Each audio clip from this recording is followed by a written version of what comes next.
Hello everyone, welcome to Listen Up. So today we are going to discuss about method of improving string efficiency. So we have seen how to calculate string efficiency. But the problem is if the string efficiency increases, it indicate more ununiformity.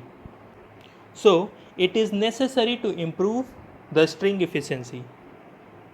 It can be done by first by using longer cross arm in a pole structure which provide spacing between insulator and cross arm. Any type of capacitance decreases with increase in spacing. Thereby, shunt capacitance decreases, string efficiency increases.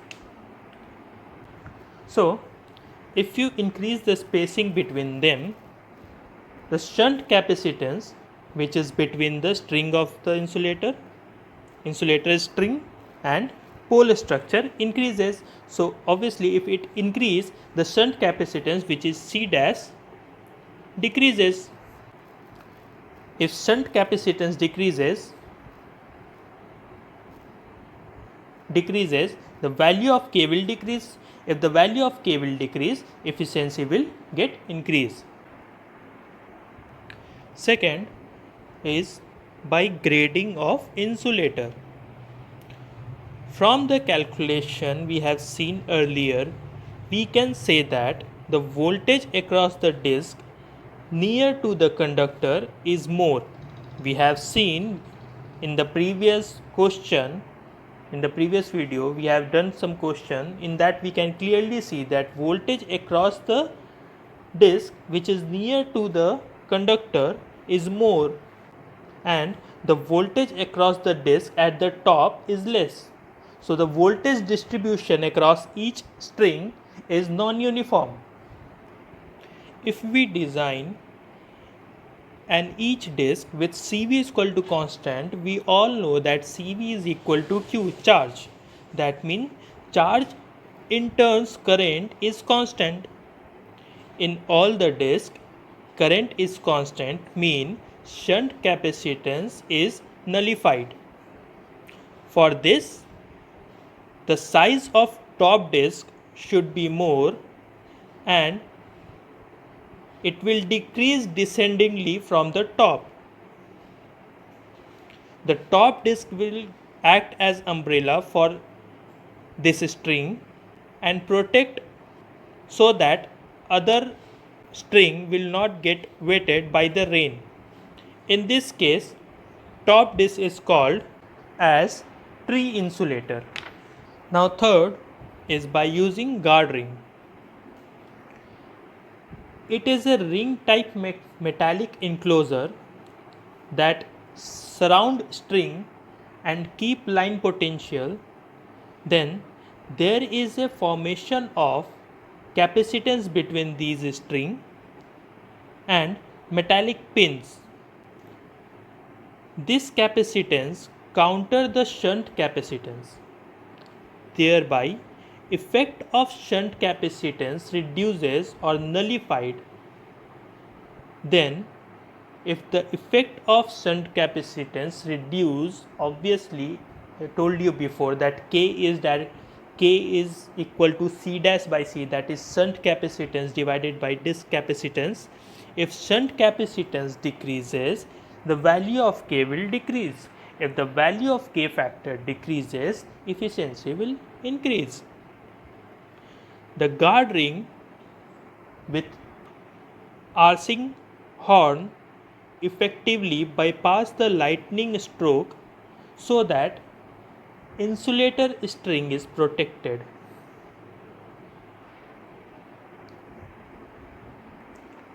To understand this, we will take an example with guard ring and without guard ring. We will see that what is the difference between string efficiency with guard ring and without guard ring. So in the given question, number of discs is 3 and shunt capacitance is 15% of disc capacitance, that is C dash is 15% of disc capacitance. So the value of K will be C dash by C, which is equal to 0.15.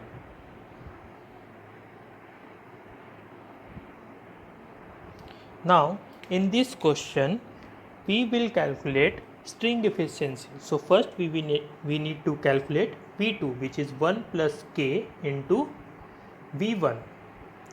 We know the value of K, so we will get 1.15 V1. Next we need to calculate V3, which is 1 plus 3K plus K square into V1. So if we put the value of K here, we will get 1.4725 V1. Now the total voltage across a string will be V1 plus 1.15 V1 plus 1.4725 V1, which is a summation of all three voltage V1 plus V2 plus V3. So we will get 3.6225 V1. Now the percentage efficiency, we will get the voltage across entire string, that is 3.6225 V1 divided by number of discs is 3 into voltage across the string near to the conductor, which is V3. So it is 1.4725 V1 into 100. So it will give you 82% of string efficiency. Now we will put a guard ring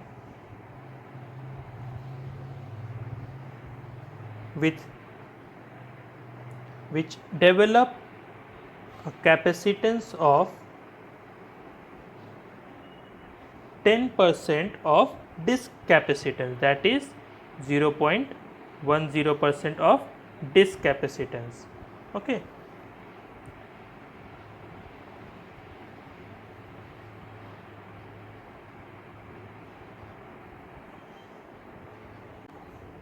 We will draw the current flow diagram. So from here, suppose current is I3 and this is I2.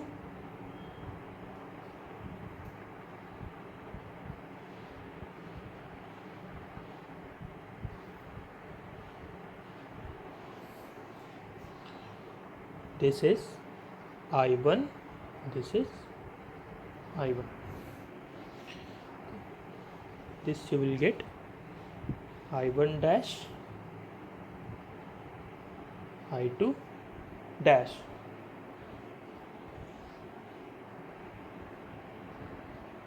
Now at node 1, okay, this is node 1 and this is node 2. So at node 1, which is N1,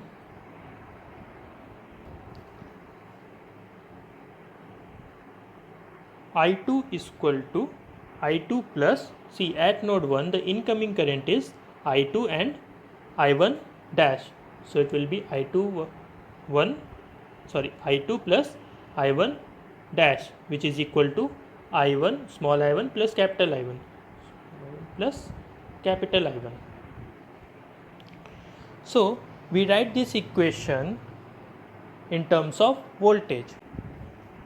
See, I don't have a space here, that's why I have written the voltage difference between these nodes at this point. Please don't take the voltage, this is the potential drop across this. Okay, so V1 is the voltage across N1 and pole structure. V2 is the voltage across this node and this node.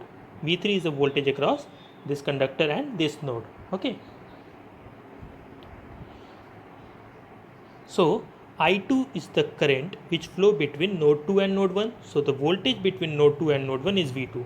V2 into omega, capacitance is C, plus I1 dash. I1 dash is the current which flow between N1 and this conductor.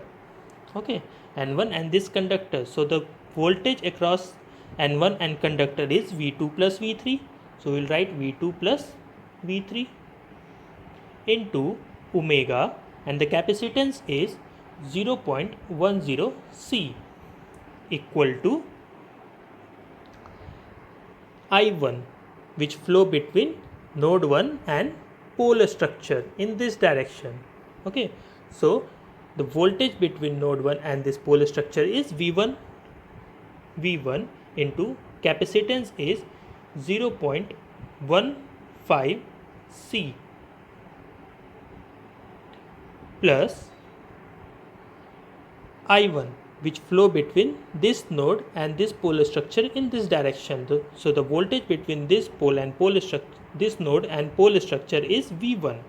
So V1 into omega, sorry I missed omega here, omega into C. Omega will get cancelled and we will write this equation in terms of V3 equal to V1 and V2. Okay, so we will get somewhere around 1.1 V2 plus 0.1 V3 equal to 1.15 V1, and V3 we will get 1.15 V1 divided by 0.1 plus 1.1 divided by 0.1 V2, which is equal to 11.5 V1. Sorry, this will get minus 11 V2. So we got one equation V3. Similarly, we write the equation for node 2. So at node 2, the incoming current is I3 plus the incoming current is I2 dash, which is equal to small I2 plus capital I2.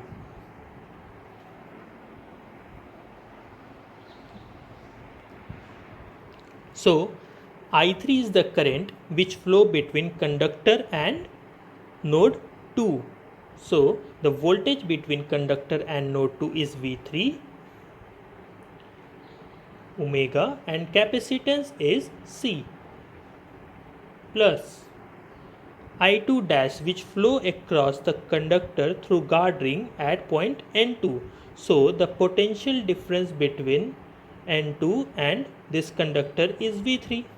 So this will be V3 into omega, and capacitance is 0.10 C equal to I2. So I2 is the current which flow across N2 and pole structure. So the voltage between N2 and this pole structure is V2 plus V1. Okay, V2 plus V1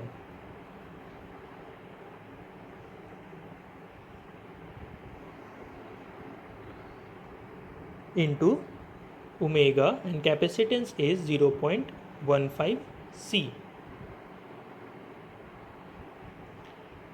plus I2. I2 is the current which flow between node N2 and N1. So the voltage across N2 and N1 is V2 into omega, and capacitance is C.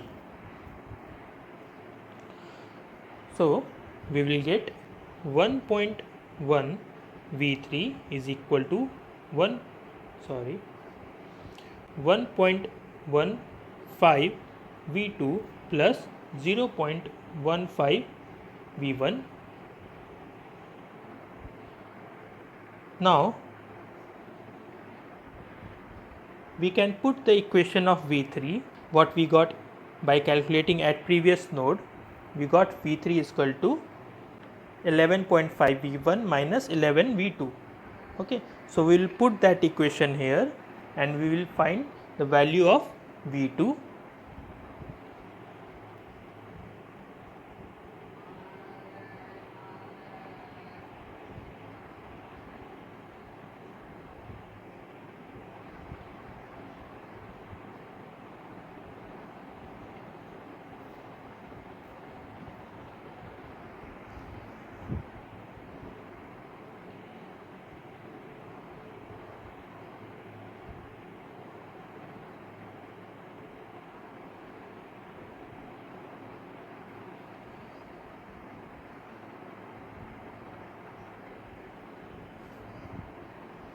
So we will get V2 somewhere around 0.943 V1. Okay, so if we put this value V3 what we got in the first equation, that is 11.5 V1 minus 11 V2. So we will put this value here, we will get 1.127 V1. So we got V2 in terms of V1, we got V3 in terms of V1. So the total voltage across the string will be V1 plus V2. So V2 is 0.943 V1 plus V3, which is equal to 1.127 V1.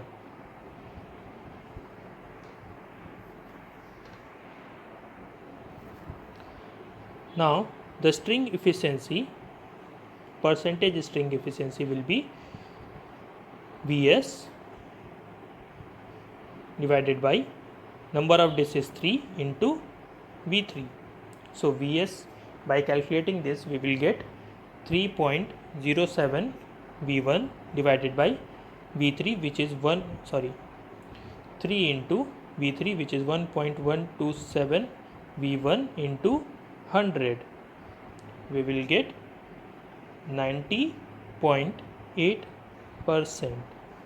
So by using guard ring, string efficiency increases. Now next is strain insulator.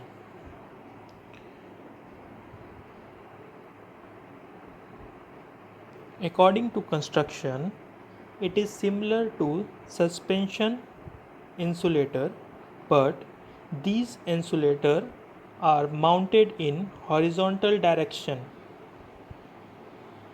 and the main application of these insulators is line termination and deviation.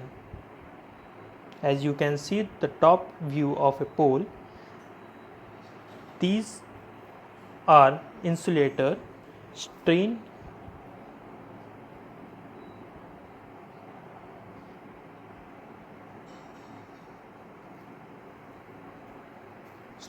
insulator, suspension insulator, which we placed horizontally, and this is jumper. Okay. We use jumper for line termination or deviation. Now next is shackle insulator. So these are used for load transmission distribution. The purpose is line termination and deviation. These are placed to a metal clamp, as we can see in figure. In next video we are going to see about phenomena of corona. Thank you.